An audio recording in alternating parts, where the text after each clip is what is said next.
لو عديت 30 سنة ولسه ما قدرتش توصل لمفهوم الحرية المالية في حياتك، ده ببساطة لأنك لسه ما قدرتش تبني أول شركة ناجحة ليك.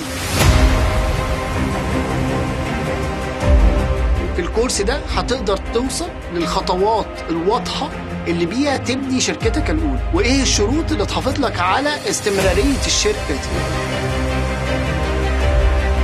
كمان هتتعلم ازاي تعمل براند ستوري خاص بشركتك اللي بيها تخلق الورد اوف ماوث، وايه اول اقسام محتاج ان انت تبنيها في شركتك زي الماركتينج وزي السيلز، والبنى الصح ليها عامل ازاي، وازاي يكون عندك في كل قسم في شركتك الاستراتيجي الخاصة بيه والتمبلت الخاصة بيه والتاكتكس كمان الخاصة بيه.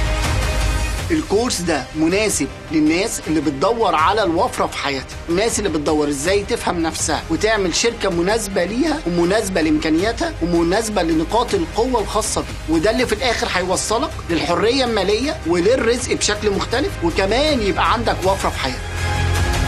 يلا بينا نبني شركة ناجحة مستقرة ومستمرة.